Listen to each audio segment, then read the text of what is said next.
Hi everyone, my name is Simon Mishevich from Optimize Accountants, and I know a lot of people, when they're going to the US and they want a tax identification number, that they will go for the application and complete it themselves, a W-7 form. The problem is with that is the IRS have a high rejection of anything that is done by you as an individual. So if you're trying to do DIY, do it yourself, then you might have to be facing this lengthy period of application rejections time and time again, and then eventually you go to a professional, get it done right. But here are some of the mistakes that people make that you can learn if you are going to do it yourself, that you can avoid making yourself. So let's get into this.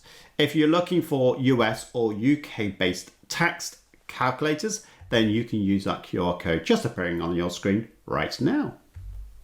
Okay, so what is an ITIN number? An individual tax identification number, ITIN, is a tax processing number issued by the Internal Revenue Service, the IRS, in the United States. It's a 9-digit number that is used for tax reporting purposes by individuals who are not eligible for an SSN number, which is also a tax ID number, but tax ID numbers are for American citizens born in the US. All right, so what are the mistakes that we see? Wrong information. So the W-7 is very specific about the information you need to put on there. So the wrong information may be you've ticked a box, but then your narrative is saying something different.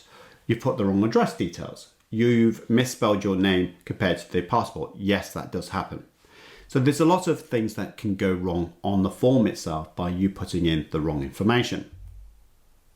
Lacks supporting evidence, passports, company docs, etc.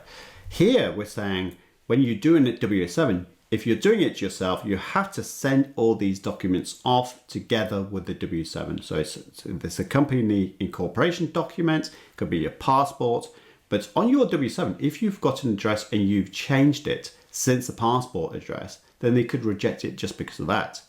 If you've got a company incorporated, but then you attach the wrong form to your certificate, wrong certificate to the form, then that too could be rejected. So you have to really be double checking the W-7 with the evidence that's required, and just double, triple, quadruple check that whatever you put in the envelope is corresponding to the W-7 form application.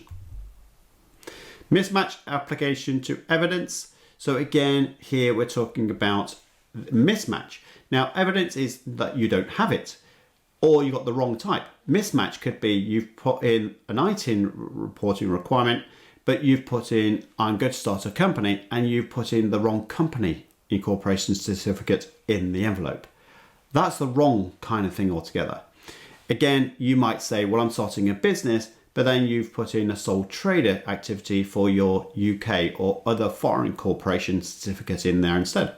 There's no relevance to the US, therefore they will reject it. So again, just double checking, quadruple checking that the information you've put in helps you to get an ITIN. So again, just check the criteria on the reasons why you might need an ITIN, and I've put some justification videos together for that as well. But here you're saying, I need a US tax ID, therefore every bit of evidence is for the US based business, not my foreign business, as an example. Here's a QR code, so if you are looking for some tax advice, feel free to get that using that QR code. Lacking justification. So some people are putting W-7s, I need an ITIN. No real justification put in the document at all. Or sometimes just, in the future, I'm thinking about starting a business. Not really strong enough. You need to be in a position where you need a tax return to be done for that business so that you declare taxes to the United States.